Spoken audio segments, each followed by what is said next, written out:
నమస్కారం. శ్రీనిలయం కార్యక్రమానికి స్వాగతం.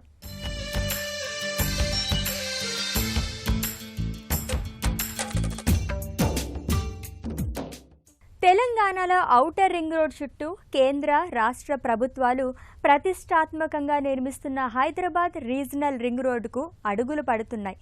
తెలంగాణ సూపర్ గేమ్ చేంజర్గా RRR ప్రాజెక్టును భావిస్తున్నారు. మొత్తం 350 కిలోమీటర్ల వరకు రహదారిని 2 భాగాలుగా నిర్మిస్తున్నారు. ఇప్పటికే ఉత్తర భాగం రీజనల్ రింగ్ రోడ్ పనులకు కేంద్ర ప్రభుత్వం గ్రీన్ సిగ్నల్ ఇవ్వడంతో తాజాగా దక్షిణ భాగం RRR ప్రాజెక్టుపై కీలక నిర్ణయం తీసుకున్నారు. ఔటర్ లోపల స్థలాల ధరలు అందుబాటులో లేకపోవడంతో కొనుగోలుదారులు ఔటర్ బయట వైపు చూస్తున్నారు. భవిష్యత్తు దృష్ట్యా రీజనల్ రింగ్ రోడ్ లోపల ఇంటి స్థలాలు కొనుగోలు చేసేందుకు మొగ్గు చూపుతున్నారని రియల్టర్లు అంటున్నారు. ప్రభుత్వం సైతం వేర్వేరు ప్రాజెక్టులను ఔటర్ బయటనే చేపడుతోంది. మరి ఈ నేపథ్యంలో భవిష్యత్తు అవసరాల కోసం పెట్టుబడికి అవకాశం ఉన్న ప్రాంతాలు ఏవి అనే అంశంపై ప్రత్యేక కథనం శ్రీనిలయం స్థిరాస్తిలో.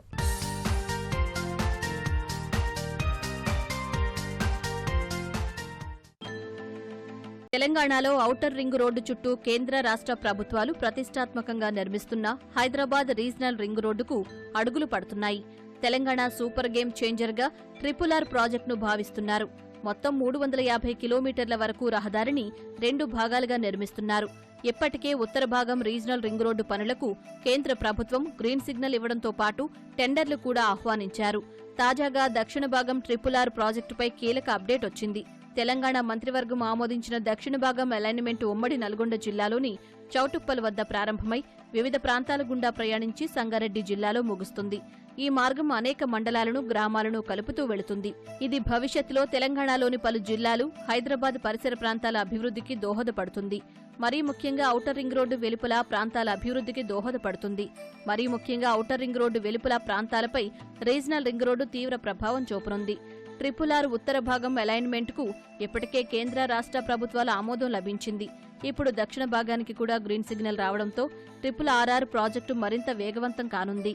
తదుపరి చర్యలుగా భూసేకరణ ప్రక్రియ, DPR తయారీ, నిధుల సమీకరణ వంటి అంశాలపై ప్రభుత్వం దృష్టి సారించనుంది. రీజనల్ రింగ్ రోడ్డు నిర్మాణం పూర్తయితే హైదరాబాద్ నగరం చుట్టూ ఉన్న ప్రాంతాలు సమగ్రాభివృద్ధి చెందడంతో పాటు రాష్ట్రంలో రవాణా వ్యవస్థ మరింత పటిష్టమవుతుందని నిపుణులు అభిప్రాయపడుతున్నారు. ఇప్పుడున్న గౌరవ ముఖ్యమంత్రి గారు ఫ్యూచర్ సిటీ అనేది సౌత్ ఈస్ట్ పార్ట్ లోపల ఒక అనౌన్స్మెంట్ ఉందన్నమాట.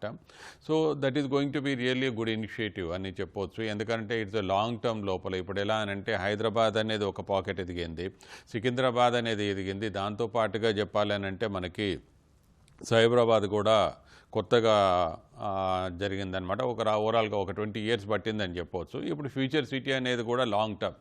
Most of the western part is really doing good with IT అనేది మనకు అక్కడ ఉంది కాబట్టి సో ఆ ఏరియా లోపల వచ్చినప్పుడు ఎంప్లాయ్మెంట్ ఈజ్ దేర్, దానికి accordingly housing is also really doing on well. ఆ తర్వాత దానికి వచ్చినప్పుడు ఇక్కడ ఈ పర్టికులర్గా ఇక్కడే ORRకి మధ్యలో ఉన్న తర్వాత RRR కనెక్టివిటీలు అనేది చేసే దిశ లోపల వచ్చినప్పుడు మనము ఇక్కడ కొల్లూరు ఏరియా అనేది ఉంటుంది ఫైనాన్షియల్ డిస్ట్రిక్ట్లో. ఇక్కడ ఎంప్లాయ్మెంట్ కోసం ఆఫీస్ స్పేస్ ఎక్కువ ఉన్నప్పుడు మన Kolluru area even though it is coming up, there is no proper infrastructure అనమాట. సో గవర్నమెంట్ అక్కడ దృష్టి సారించి అక్కడ హౌసింగ్ అనేది ఒక నెక్స్ట్ లెవెల్లో వచ్చినప్పుడు అగైన్ ఫైనాన్షియల్ డిస్ట్రిక్ట్ కానీ తర్వాత హైటెక్ సిటీ కానీ ఓవర్ క్రౌడెడ్ అవుతుంది ఈవెన్ ఆఫీస్ స్పేస్ తోటి అని అనుకున్నప్పుడు. ఎందుకంటే కొల్లూరు లాంటి ఏరియా కానీ Patancheru or whatever the south western part or north western part లోపల ఐడెంటిఫై చేసి అగైన్ ఒక ఐటీ పార్క్ లాంటిది కూడా అనౌన్స్ చేయడంతో చాలా బాగుంటుంది. ఈస్ట్ పార్ట్లో వచ్చినప్పుడు నార్దర్న్ పార్ట్కి ముఖ్యంగా చెప్పినప్పుడు జినోమ్ వ్యాలీ అనేది ఉంది. జినోమ్ వ్యాలీ కూడా ఇది ఒక మంచిర్యాల్, తర్వాత కరీంనగర్, తర్వాత సిద్దిపేట్ ఇవన్నిటికీ కనెక్టింగ్ అనమాట. సో అక్కడ కూడా మనకి హౌసింగ్ అనేది ఉన్నప్పుడు మైగ్రేషన్, అర్బనైజేషన్ అనేది 47% ఉంది తెలంగాణలో ఇప్పుడు. సో ఓవరాల్గా మనకు మైగ్రేట్ అయ్యే వాళ్ళకి అడ్రస్ చేసిన వాళ్ళం అవుతాము. తర్వాత అక్కడ లోకల్ ఉన్న రిక్వైర్మెంట్ కూడా ఎంప్లాయ్మెంట్ జనరేషన్ ఉంది కాబట్టి ఆ పర్టికులర్ ఏరియా కూడా అడ్రస్ చేసిన చాలా బాగుంటుంది. రీజనల్ రింగ్ రోడ్ వచ్చినప్పుడు అనుసంధానం బాగుంటుంది కాబట్టి ఆ యాంగిల్ లోపల గవర్నమెంట్ దృష్టి సారించి ఈ పర్టికులర్ లొకేషన్స్ ఐడెంటిఫై చేసి దాంతోపాటుగా ప్యారలల్గా ఫ్యూచర్ సిటీ డెవలప్ చేస్తే చాలా వరకు మనకి ఆ అవకాశాలు, ఎందుకనంటే ఇప్పుడు కొత్తగా మనం ఎప్పుడు వింటున్నాం గ్లోబల్ కెపాసిటీ సెంటర్స్ అనేది దాదాపుగా 2 లక్షల పైచులకు ఉద్యోగ అవకాశాలు ఫ్యూచర్లో జనరేట్ కాబోతున్నాయి. దానికి తగ్గట్టుగా మనకు housing is a need, housing is a real need for anyone అనమాట. సో ఇప్పుడు మనం అనుకుంటాం ఇన్వెంటరీ ఎక్కువ ఉంది అనేది, బట్ ఇక్కడ సిటీకి దూరంగా ఇప్పుడు మనకి ట్రాన్స్పోర్ట్ సిస్టమ్ అనేది మెట్రో రైల్ ఎక్స్పాన్షన్ కానీ ప్రాపర్గా ఉంది, తర్వాత ఓవరాల్గా రేడియల్ రోడ్ కనెక్టివిటీ కానీ ఇచ్చేసి సిటీకి దూరంగా కానీ ఒక ఇన్ఫ్రాస్ట్రక్చర్ డెవలప్ చేసినప్పుడు ప్రజలందరూ కూడా దూరంగా వెళ్ళినా కూడా మనం తక్కువ టైం లోపల మళ్ళీ సిటీకి చేరుతామనేది, లేకపోతే అదే ఏరియాలో కూడా ఆఫీస్ స్పేస్ ఉంటే ఇల్లు ఆఫీస్ దగ్గరలో ఉన్నప్పుడు కూడా ఒక డిఫరెంట్ లైఫ్ స్టైల్ అనేది కూడా క్రియేట్ అవుతుంది. కాబట్టి గవర్నమెంట్ ఈ విధంగా దృష్టి సారించేసి మా వైపు నుంచి కూడా ఎప్పుడు కూడా ఏ రకమైన సహాయ సహకారాలు కావాలన్నా కూడా క్రీడా హైదరాబాద్ ముందుంటుంది. దాన్ని ఈ దిశ లోపల తీసుకెళ్తే నిర్మాణ రంగానికి కూడా చాలా వరకు హెల్ప్ఫుల్గా ఉంటుంది. హైదరాబాద్ మహానగరం చుట్టూ రవాణా వ్యవస్థను మెరుగుపరచడానికి, ట్రాఫిక్ రద్దీని తగ్గించడానికి, ఆర్థిక కార్యకలాపాలను ప్రోత్సహించడానికి రీజనల్ రింగ్ రోడ్డు ఒక కీలక ప్రాజెక్టు అని నిపుణులు చెబుతున్నారు.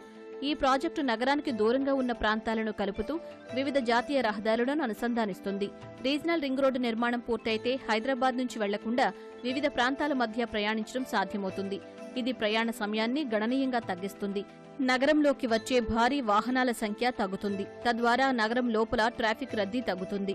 రింగ్ రోడ్డు వెంట కొత్త పారిశ్రామిక, వాణిజ్య కేంద్రాల ఏర్పాటుకు అవకాశం లభిస్తుంది. సొంతింటి కలను నెరవేర్చుకునేందుకు outer ring road, regional ring road మధ్య ప్రాంతాన్ని ఎంచుకోవాలని రియల్ రంగ నిపుణులు సూచిస్తున్నారు. ORR, RRR మధ్యనే ఫ్యూచర్ సిటీ నిర్మాణం జరుగుతుంది. అంతేకాదు ఈ ప్రాంతంలో భారీ స్థాయిలో మౌలిక వసతులు, ఇండస్ట్రియల్ కారిడార్స్, ఫార్మా క్లస్టర్స్, విద్య, వైద్య సంస్థలు, gaming zones, sports zones, recreation zones ఏర్పాటుకు ప్రభుత్వం కసరత్తు చేస్తోంది. సిటీకి అన్ని వైపులా అభివృద్ధి చెందే విధంగా కార్యాచరణ సిద్ధం చేస్తుంది. రియాలిటీ వర్గాలు సహజంగానే ఆ ప్రాంతంలో రియల్ ఎస్టేట్ కూడా ORR, RRR మధ్యనే విస్తరణకు అవకాశం ఉంటుందని అంచనా వేస్తున్నారు. భవిష్యత్తు అవసరాల కోసం ORR, RRR మధ్యలో రియల్ ఎస్టేట్ ప్రాజెక్టులు భారీగా రానున్నాయని చెబుతున్నారు. సిటీలో ఇల్లు, స్థలాలు కొనలేకపోయిన వారు outer ring road, regional ring road మధ్య ప్రాంతాల్లో ఇంటి స్థలం లేదంటే ఇంటి కొనుగోలుకు ప్లాన్ చేసుకోవాలని రియాలిటీ వర్గాలు సూచిస్తున్నారు. ORR, RRR మధ్యలోనే అత్యధిక సంఖ్యలో విద్యా సంస్థలు ఉన్నాయి. కళాశాలలే కాదు, అంతర్జాతీయ స్థాయి పాఠశాలలు కూడా ఇక్కడ విశాలమైన ప్రాంగణాల్లో నెలకొన్నాయి. ప్రస్తుతం సిటీ నుంచి రోజు అక్కడికి విద్యార్థులు వెళ్లి వస్తున్నారు, లేదంటే గురుకులంలో ఉంటున్నారు. మున్ముందు ఆయా విద్యా సంస్థల కేంద్రాల పరిసర ప్రాంతాల్లో నివాసాలు భారీగా వచ్చే అవకాశం ఉందని అంచనా వేస్తున్నారు. ఈ RRR ప్లాన్లో ఈ ORR, RRR మధ్య ఏముండాలి? అంతకుముందు 10 ఎకనామిక్ జోన్స్ ఉండేది, ఇప్పుడు ఇంకో 25 యాడ్ చేసి 35 ఎకనామిక్ జోన్స్ చేశారు. ప్రతి దానికి వాళ్ళు ఏంటంటే ఏ డిసిప్లిన్ డెవలప్ అవ్వాలన్నా కూడా ముందు ఫిజికల్గా భూమి కావాలి. దాని గురించి వాళ్ళు ప్రతి దానికి కొంత భూమిని అలాట్ చేస్తూ మంచి కన్సల్టెన్సీ పెట్టి చాలా డీటెయిల్డ్గా ప్లాన్ చేస్తున్నారు. ఈ ప్లానింగ్ వల్ల ఏమవుతుందంటే ORR లోపల కొనాలంటే చాలా రేట్లు ఎక్కువ ఉన్నాయి అనేటువంటిది ఉన్నవాళ్ళు ఇప్పుడు ఏమవుతారంటే ORRకు RRR మధ్యకి వెళ్ళిపోతారు. అదే కాకుండా గత 20 ఏళ్ళుగా మన వాళ్ళు US వెళ్ళటము, కెనడా, UK అక్కడున్న వైడ్ రోడ్స్, లెస్ ట్రాఫిక్ బాగా అలవాటైంది. సో ఎవరికి కూడా ఈ రోజున ఇదే నా ప్లేసు, అబిట్స్, కోటి అనేటువంటి కాన్సెప్ట్ 10 ఏళ్ల క్రితం వెళ్ళిపోయింది. అది పోబట్టే మేము చేసేటువంటి సాకేత్ కావచ్చు, భూసత్తా కూడా సక్సెస్ ఏంటంటే ఆ కాన్సెప్ట్ వెళ్ళిపోవడం వల్లనే. ప్రతి వాళ్లకు నేను ఎక్కడ ఉండాలి, నాకు కావాల్సిన సదుపాయాలు ఉన్నాయా లేదా, నాకు గ్రీనరీ ఉందా లేదా, నా పిల్లలకు స్కూల్ ఉందా లేదా, నాకు కమర్షియల్ ఏమైనా ఉందా, అంతే కావాలంతే. నేను ఎక్కడ ఉన్నానంటే హైదరాబాద్లో ఉన్నాను, నాకు అన్ని అందుబాటులో ఉన్నాయా లేదా చూస్తున్నారు. RRR అనేది హైదరాబాద్కి చాలా పెద్ద గేమ్ చేంజర్ కాబోతుంది. ఇప్పుడు మన హైదరాబాద్లో ఇంతకాలం జరిగింది ఏంటి, హైటెక్ సిటీ మాదాపూర్ వచ్చేప్పటికి ఒక్క సైడ్ డెవలప్ అయింది. ఈ other 3 sides north, east, south development రాలా. దాంతో ఇంబ్యాలెన్స్ వచ్చింది. దానివల్ల ట్రాఫిక్ ఎక్కువైపోతుంది, కాస్ట్ పెరిగిపోతుంది. ఒకసారి అట్లా వచ్చేస్తే అవుతుందంటే డ్రైనేజ్, వాటరు మొత్తం ప్రాబ్లం వస్తుంది.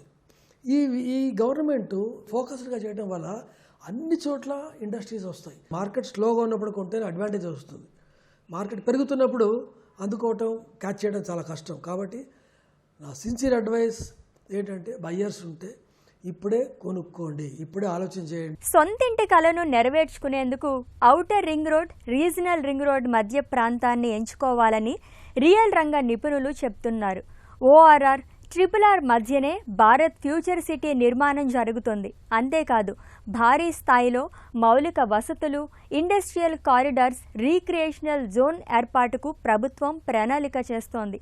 హైదరాబాద్ నగరానికి అన్ని వైపులా అభివృద్ధి చెందే విధంగా కార్యాచరణ చేస్తోంది. మరి RRR ఔటర్ రింగ్ రోడ్ బయట, RRR లోపల జరగబోతున్న అభివృద్ధికి సంబంధించిన విశేషాలు ఇప్పుడు తెలుసుకుందాం.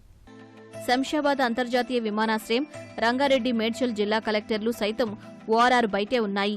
ఈ ప్రాంతాలకు రద్దీ పెరిగే కొద్దీ రవాణా వ్యవస్థ మెరుగయ్యే అవకాశం ఉంటుంది. అందుకు అనుగుణంగా 2వ దశ మెట్రో విస్తరణతో కనెక్టివిటీ సైతం పెరగబోతోంది. రామోజీ ఫిల్మ్ సిటీ వంటి పర్యాటక కేంద్రం, కన్హా శాంతివనం, సమతామూర్తి కేంద్రం, ప్రముఖ దేవాలయాలు, రిసార్ట్స్ అన్నీ ఔటర్ రీజనల్ రింగ్ రోడ్డు మధ్యలోనే ఉన్నాయి. దేశ విదేశాల నుంచి ఈ కేంద్రాలను సందర్శించేందుకు పెద్ద ఎత్తున టూరిస్టులు వస్తున్నారు. ఇక ఫ్యూచర్ సిటీపై దృష్టి పెట్టిన తెలంగాణ ప్రభుత్వం ఇక్కడ AICT, స్కిల్ యూనివర్సిటీ, టౌన్షిప్లు, స్టేడియం వంటివి ఏర్పాటు చేయబోతున్నారు. అందుకే భవిష్యత్ రియాలిటీ విస్తరణ ఈ ప్రాంతాల్లోనే ఉంటుందని డెవలపర్లు అంచనా వేస్తున్నారు. మరీ ముఖ్యంగా ఔటర్ రింగ్ రోడ్డు నుంచి అన్ని వైపులా సంగారెడ్డి, షాద్నగర్, అమనగల్, భువనగిరి, చౌటుప్పల్, ఇబ్రహీంపట్నం, చేవెళ్ల వైపు ఎవరికి అనువైన ప్రాంతంలో వారు ఇంటి స్థలం లేదా ఇళ్లు కొనుగోలు చేసుకోవాలని సూచిస్తున్నారు. RRR రావడంతో చాలా బెనిఫిట్స్ ఉన్నాయండి. ఎందుకంటే ఎప్పుడైతే RRR వస్తుందో ఆటోమేటిక్గా మొత్తం హైదరాబాద్ చుట్టూతో కూడా ట్రాన్స్పోర్ట్ పెరుగుద్ది. ఆటోమేటిక్గా దానికి తగ్గట్టుగా లేఅవుట్స్ డెవలప్ అవుతాయి. దానికి తగ్గట్టుగానే చుట్టూతో కూడా ఇప్పుడు బిజినెస్ పరంగా కూడా హైదరాబాద్కి అన్ని దిక్కుల వైపున కూడా డెవలప్ చేయాలని చెప్పేసి మన ప్రభుత్వం ఇప్పుడు ఉన్నది. కాబట్టి ఎప్పుడైతే హైదరాబాద్ చుట్టూ ఒకే చోట కాకుండా 4 సైడ్స్ కూడా ఎప్పుడైతే బిజినెస్ పరంగా డెవలప్ అవుతాయో, ఎంప్లాయ్మెంట్ ఎప్పుడైతే గ్రోత్ ఉంటుందో ఆటోమేటిక్గా ఏంటంటే సిటీకి 100 కిలోమీటర్ల దూరం వరకు కూడా డెవలప్ అవడానికి అవకాశం ఉంటుంది. చాలామందికి ఇండిపెండెంట్ ఇల్లు కట్టుకోవాలని కోరుకుంటుంది. అలాంటి వారికి ఈ RRR వేయటం వల్ల దాని లోపల లేఅవుట్స్ రావడంతో తక్కువ ధరకు దొరకడానికి అవకాశం ఉంది. కాబట్టి అక్కడ కొనుక్కొని ఇండిపెండెంట్ ఇల్లు కట్టుకుని, అట్లాగే విల్లాస్ కానీ ఇండిపెండెంట్ ఇల్లు కట్టుకోవడానికి చాలా అవకాశం ఉంటుంది. ఇప్పుడు చాలా చోట్ల తక్కువగా వస్తున్నాయి కదా అని చెప్పి ఫ్రీ లాంచింగ్లో తీసుకోవటం, తర్వాత ఇబ్బందులు పడటం, ఎవరైతే మీరు పేమెంట్ చేశారో అతను రియల్టర్ మళ్ళీ వాపస్ ఇవ్వకపోతే చాలా కష్టాలు పడుతున్నారు. కాబట్టి అలాంటివి కూడా మీరు పాల్పడకుండా పర్మిషన్ వచ్చిన తర్వాత మాత్రమే కొనుక్కోండి, వితౌట్ పర్మిషన్తో కొనకండి. Regional ring road, future city వంటి ప్రాజెక్టులతో ఇక్కడ కూడా క్రమంగా భూముల ధరలు పెరుగుతున్నాయి. దీంతో ఇంటి స్థలాల ధరలు, ఇళ్ల ధరలు సైతం పెరిగిపోతున్నాయి. అందుకే ఔటర్ రీజనల్ రింగ్ రోడ్డు మధ్యలో స్థిర నివాసం ఏర్పాటు చేసుకోవాలనుకుంటున్న వాళ్లు ఆలస్యం చేయకుండా నిర్ణయం తీసుకోవచ్చని చెబుతున్నారు. ORR, RRR మధ్యలో ప్రాంతాన్ని బట్టి DTCP లేఅవుట్లలో చదరపు గజం 15,000 రూపాయల నుంచి 45,000 రూపాయల వరకు ఉన్నాయి. ఇక కొన్ని చోట్ల అపార్ట్మెంట్స్, విల్లాల నిర్మాణం జరుగుతుండగా అపార్ట్మెంట్లలో ఫ్లాట్ చదరపు అడుగు 5,000 రూపాయలు ఉండగా విల్లాలు 1,50,000 నుంచి మొదలవుతున్నాయి. హైదరాబాద్లో ఇళ్లు కొనలేకపోయిన వారు ఇక ఆలస్యం చేయకుండా స్థిరమైన నిర్ణయం తీసుకోవచ్చని రియల్ రంగ నిపుణులు చెబుతున్నారు. తెలుగు రాష్ట్రాల్లో ఎవరైనా సరే చదువు పూర్తి కాగానే జాబ్ కోసమైనా, బిజినెస్ కోసమైనా, లేదా కొత్తగా ఏదైనా కోర్స్ చేయాలన్నా కూడా ఫస్ట్గా హైదరాబాద్ వైపే చూస్తుంటారు. మరి వారంతా హైదరాబాద్ వస్తే హైదరాబాద్లో ఇల్లు దొరికే పరిస్థితి లేదు కదా. అందుకే శివారు ప్రాంతాలు కూడా, అంటే ఔటర్ రింగ్ రోడ్ అవతల 5 కిలోమీటర్ల వరకు కూడా నివాస సముదాయాలతో నిండిపోయి హైదరాబాదులో ఉన్న ఫీలింగే ఉంటుంది. ఎందుకంటే ఎక్కడి నుంచైనా అనువుగా వారు వెళ్ళాలనుకున్న ప్రదేశానికి వెళ్ళటానికి ఔటర్ రింగ్ రోడ్ చాలా ఉపయోగపడుతుంది. ఇప్పుడు ఔటర్ రింగ్ రోడ్డు నుంచి రీజనల్ రింగ్ రోడ్డు మధ్యలో విపరీతమైన అభివృద్ధి జరగబోతోంది. కాబట్టి ఎవరైనా సరే ల్యాండ్ మీద ఇన్వెస్ట్ చేయాలంటే ఔటర్ రింగ్ రోడ్డు నుంచి రీజనల్ రింగ్ రోడ్డు మధ్యలో ఇన్వెస్ట్ చేస్తే వచ్చే 5 ఏళ్లలో ఊహించనంత రిటర్న్స్ వస్తాయి. ఎందుకంటే ఇప్పుడు రియల్ ఎస్టేట్ ప్రాజెక్టులు కూడా రీజనల్ రింగ్ రోడ్డు దాకా HMDA అప్రూవల్తో వస్తుండటంతో ఎవరు ఇన్వెస్ట్ చేసినా ఖచ్చితంగా రెట్టింపు రిటర్న్స్ అయితే వస్తాయి. ఇప్పుడు కస్టమర్లు కూడా ఇమ్మీడియట్గా ఇల్లు కట్టుకోవాలంటే ఔటర్కి 5 కిలోమీటర్ల దూరంలో వెంచర్లకు మొగ్గు చూపుతున్నారు. అది కూడా గట్కేసర్, ఆదిపట్ల, తుక్కుగూడ, శంషాబాద్ ప్రాంతాల్లో ప్రీమియం ప్రాజెక్టులు కూడా వస్తున్నాయి. మా NRI ప్రాజెక్ట్ నుంచి కూడా గట్కేసర్ ప్రాంతంలో HMDA రేరా అప్రూవల్తో అర్బన్ టౌన్స్ ప్రాజెక్ట్ని లాంచ్ చేస్తున్నాం. గత సంవత్సర కాలంగా రియల్ ఎస్టేట్ స్తబ్దుగా ఉన్న నేపథ్యంలో రేట్లన్నీ కూడా ఇప్పుడు ప్రతి మధ్యతరగతి వారికి అందుబాటులోనే ఉన్నాయి. ఎవరైనా ఇన్వెస్ట్ చేయాలంటే ఇప్పుడు రైట్ టైం.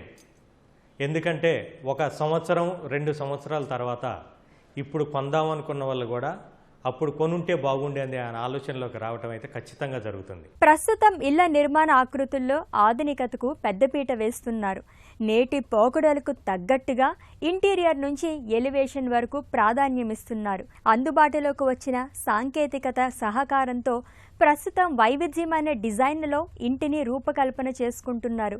మరి ఈ నేపథ్యంలో వార్డ్రోబ్స్, ఇంటీరియర్స్లో వచ్చిన సరికొత్త శైలులపై ప్రత్యేక కథనం శ్రీనిలయం గృహశోభలో.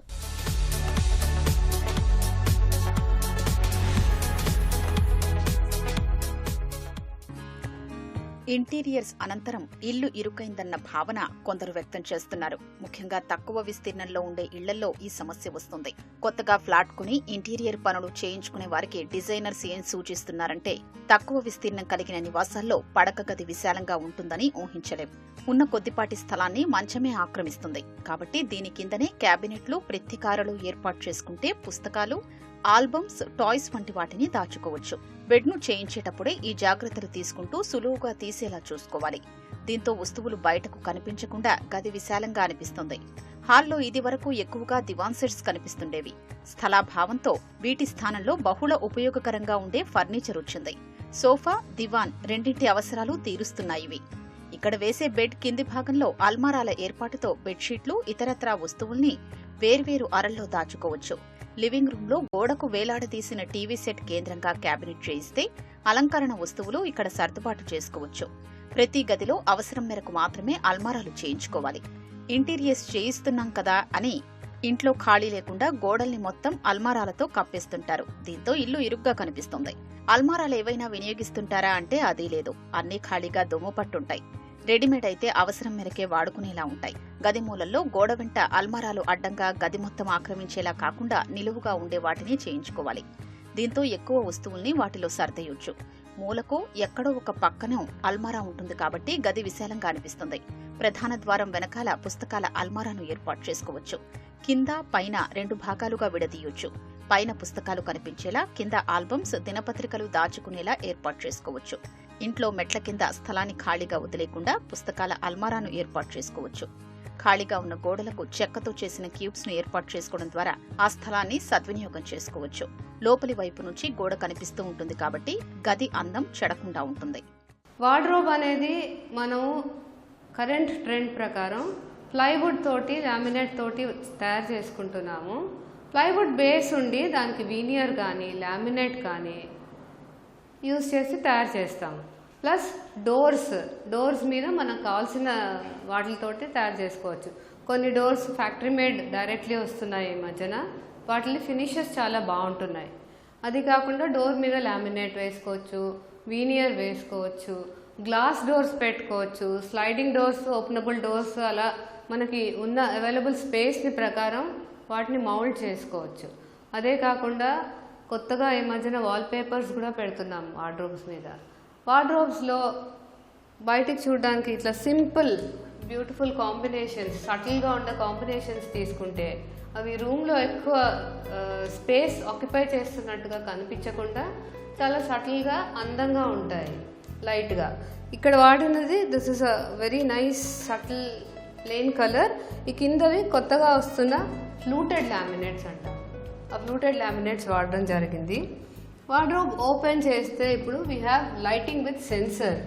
బయట లైట్ ఉన్నా లేకపోయినా లోపల లైట్ ఉండడం వల్ల వార్డ్రోబ్ ఓపెన్ చేయగానే ఆ లైట్ తోటి వార్డ్రోబ్ ఉన్న వస్తువులన్నీ ఈజీగా కనిపిస్తాయి.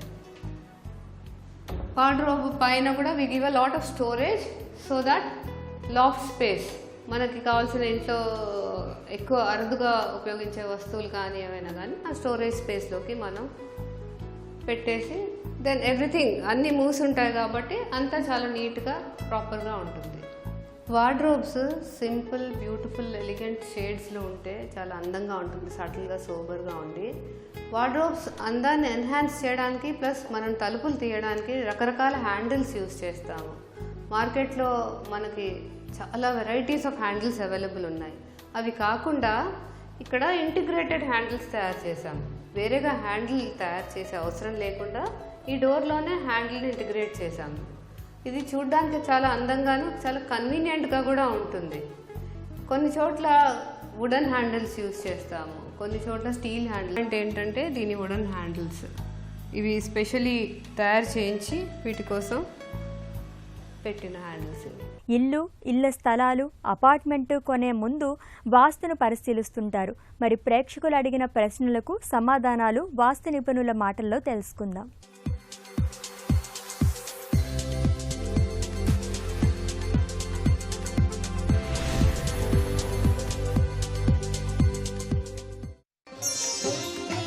ఇంటికి లిఫ్ట్ ఏ దిక్కున ఉండాలి? ఇక్కడ లిఫ్ట్ అనేటువంటిది ఏ విధంగా తీసుకోవాలి, ఏ రాజవీధికి ఎక్కడ లిఫ్ట్ ఉండాలి, ఏ రాజవీధికి స్టెప్స్ లిఫ్ట్ అనేటువంటిది కాంబినేషన్తో ఎక్కడ ఉండాలి, లేకపోతే విడివిడిగా ఎక్కడ ఉండాలి, అదేవిధంగా డూప్లెక్స్కి ఎక్కడ ఉండాలి, సింప్లెక్స్కి ఎక్కడ ఉండాలి, కమర్షియల్ స్పేస్కి ఎక్కడ ఉండాలి అనేటువంటిది ఇక్కడ చాలా ముఖ్య విషయం అన్నమాట. చాలామంది చేసేటువంటి తప్పు ఏంటంటే లిఫ్ట్ అనేటువంటిది రాజవీధికి, మనం ఏదైనా రాజవీధికి డిజైన్ చేసినప్పుడు లిఫ్ట్ అనేటువంటిది ఆ యొక్క ఇంట్లో క్షేత్రపదాన్ని కట్ చేసి తీసుకుంటున్నారు. ఇలా పొరపాటును కూడా తీసుకోకూడదు. అంటే ఉదాహరణకి ఇది ఈస్ట్ రాజవీధి, ఇది ప్లాట్ అంటే ఆ యొక్క స్థలం. దీనిలో మనం ఈ యొక్క హౌస్ అనేటువంటిది మనం డెసిషన్ తీసుకున్నప్పుడు ఈ విధంగా ఇక్కడ స్టెప్స్ తీసుకున్నప్పుడు లిఫ్ట్ అనేటువంటిది ఇక్కడ తీసుకుంటున్నారు. అంటే మనం ఇది క్షేత్రపదం తీసుకున్నప్పుడు మనం ఏదైనా కూడా హౌస్ అనేటువంటిది 4 కార్నర్స్లో ఉండే విధంగా చూసుకోవాలి. ఈ 4 కార్నర్స్లో పొరపాటున కూడా లిఫ్ట్ అనేటువంటిది రాకూడదు. అంటే ఇక్కడ ప్రవేశ ద్వారం పెట్టినప్పుడు, అంటే ఇది ఈస్ట్ రాజవీధి అనుకున్నాం అనుకోండి, ఇక్కడ ప్రవేశ ద్వారం పెట్టినప్పుడు ప్రవేశ ద్వారం నుండి ఉపయోగించుకునేటువంటి ఇంట్లో మొత్తం ఏరియా ఈ విధంగా అవుతుంది. అంటే ఇక్కడ కట్ అయిపోతుంది. కాబట్టి లిఫ్ట్ అనేటువంటిది పొరపాటున కూడా మనం ఇంటి లోపలికి తీసుకోకూడదు. అదే డూప్లెక్స్ అనుకోండి, మనం దానికి తగ్గట్టుగా స్టెప్స్ లిఫ్ట్ అనేటువంటిది లోపల డిజైన్ చేసుకుంటాం. ఎప్పుడూ కూడా సింప్లెక్స్కి లిఫ్ట్ అనేటువంటిది కట్ చేస్తూ రాకూడదు. ఇది చాలా ముఖ్య విషయం అన్నమాట. ఇప్పుడు ఇది హౌస్ అనుకోండి, ఇది నార్త్ రాజవీధి అయితే ఇక్కడ వాయువ్యంలో మెట్లు తీసుకుంటే ఇక్కడ లిఫ్ట్ పెట్టుకోవచ్చు, లేకపోతే తూర్పు ఆగ్నేయంలో లిఫ్ట్ పెట్టుకోవచ్చు. ఇక్కడ నుండి ఈ విధంగా క్షేత్రపదం అనేటువంటిది 4 కార్నర్స్ ఎక్కడా కట్ కాకుండా మనం క్షేత్రపద నిర్ణయం చేసి నవవర్గు క్యాలిక్యులేషన్ చేసి గర్భం 12 అడుగులు తీసుకొని ఇంటి డిజైన్ చేసినప్పుడు ఇవి అధమ స్థానాల్లో కనుక నిర్ణయించుకొని మనం ఆ యొక్క డిజైనింగ్ చేసుకుంటే ఎలాంటి ఇబ్బంది ఉండదు. అదేవిధంగా సౌత్ రాజవీధి అనగానే మనకి ఇక్కడ మెట్లు ఒక చోట, స్టెప్స్ ఒక చోట వస్తుంది, లేకపోతే మెట్లు అదేవిధంగా లిఫ్ట్ ఒకే చోట కూడా తీసుకోవచ్చు. అంటే ఇక్కడ సౌత్ రాజవీధి అనగానే ఇక్కడ ఉత్తర వాయువ్యంలో స్టెప్స్ తీసుకోవచ్చు, అదేవిధంగా లిఫ్ట్ దీని పక్కన తీసుకొని ఇలా రావచ్చు, దీనికి ఎదురుగా ఒక ప్రవేశ ద్వారం పెట్టచ్చు, అప్పుడు మానసూత్రం ఫామ్ చేయొచ్చు. అదేవిధంగా ఇక్కడ స్టెప్స్ పెట్టి ఇక్కడ లిఫ్ట్ తీసుకోవచ్చు, లేకపోతే తూర్పాగ్నేయంలో లిఫ్ట్ తీసుకోవచ్చు. ఇది వాస్తుశాస్త్రం ఏం చెప్తోందంటే అధమ స్థానంలో లిఫ్ట్, క్షేత్రపదం బయట. డూప్లెక్స్కి క్షేత్రపదం లోపల బరువు అంటే వెయిట్ బ్యాలెన్సింగ్ కోసం ఎక్కడైతే ఉండాలో అక్కడ లిఫ్ట్ ఉండాలి అనేటువంటిది మనకి శాస్త్రం చెప్తోంది. ఇది నేటి శ్రీనిలయం. మరికొన్ని తాజా అంశాలతో వచ్చే వారం మళ్ళీ కలుద్దాం. అంతవరకు సెలవు. నమస్తే.